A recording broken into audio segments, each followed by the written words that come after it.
이번 인생 술집에는 지난주에 출연했던 손현주, 보아 그리고 고창석이 잠시 시간을 더 가졌고 이후에 바로 임창정과 정상훈이 나와서 자신의 이야기를 하였습니다. 예능 인생 술집은 시청률이 잘 나오는 토크 예능은 아닙니다. 최근 토크 예능 자체가 시청률이 별로일 수밖에 없기는 하지만 그 중에서도 인생 술집은 시청률이 잘 나오는 예능이 아니라 할 수 있습니다. 그 이유는 정확히 알 수는 없지만 적어도 한 가지 알 수 있는 것은 인생 술집이 시청률은 적을 수는 있어도 인생 술집은 게스트가 가장 편안해하는 예능 중 하나입니다. 스튜디오 자체가 술집이라는 컨셉을 가지고 있습니다. 그렇기 때문에 굳이 게스트가 자신의 이야깃거리를 열심히 준비해가지 않아도 술을 먹으면서 고정 MC들과 게스트들이 어우러져 이것저것 이야기할 수 있는 환경이 자연스럽게 조성이 됩니다. 물론 작가들이 있고 이야기의 흐름들이 없는 것은 분명히 아닙니다. 그러나 분명한 것은 해피투게더와 라디오스타와는 다른 그 무엇이 인생 술집에는 녹아져 있다는 느낌이 있기에 게스트는 이 프로그램에 참여하는 것을 조금 더 원하게 됩니다.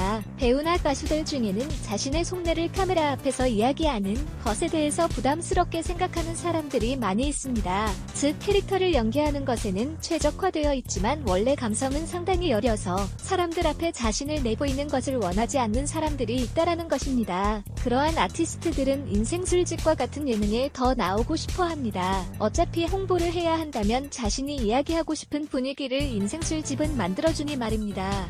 지난주 그리고 이번 주 초반 이야기에서 가장 대중의 관심을 잘 받았던 게스트가 손현주라고 한다면 이번 주 즉 중반 이후에 출연을 한 게스트들 중에서는 역시나 임창정입니다. 임창정은 실질적으로 우리나라 멀티엔터테이너 역사에서 윗줄에 속한 사람이라 할 수 있습니다. 노래면 노래, 연기면 연기, 예능이면 예능 그 어느 것 하나도 못하는 것이 없는 사람입니다. 그러나 그러한 임창정도 처음 연기에 도전할 때에는 제대로 하지 못해서 연기를 하지 않을까라고 생각했을 때가 있었습니다.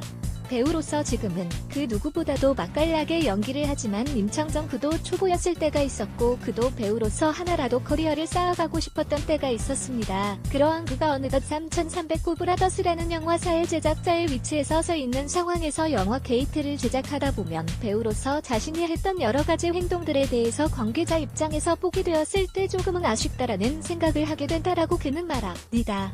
배우로서는 당연한 것을 요구하고 원하는 것을 얻는 것에 당당해야 한다고 생각하지만 제작자로서는 모든 것이 돈으로 연결이 되다 보니 시간이 지연시키는 것도 배우가 요구를 하는 것도 모두 부담으로 다가오게 된다는 것입니다. 어떻게 보면 개구리 올챙이석 생각하지 못한다라는 측면도 없지 않아 있지만 또 한편으로는 배우와 제작자라는 두 가지 일을 모두 하는 임창정 입장에서는 롤의 자기가 만들어내는 고민 혹은 거리라고 이야기하는 것이 더 맞을 것입니다.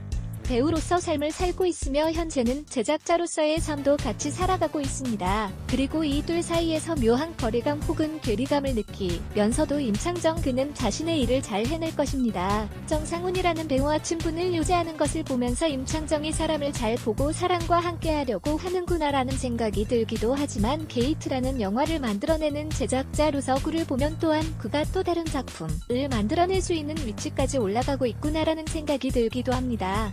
이번에 임창정이 인생 술집에서 홍보를 하기를 위해 나온 게이트라는 영화가 실패할 수도 성공할 수도 있을 것입니다. 또한 게이트가 실패한다고 하더라도 다음 영화에서는 성공할 수 있는 계기를 얻어낼 수도 있다고도 봅니다. 그러나 이번 인생 술집 예능을 통해서 얻게 된 임창정이라는 사람은 가수, 배우 그리고 제작자로서의 롤을 잘 해낼 수 있는 사람이기도 하지만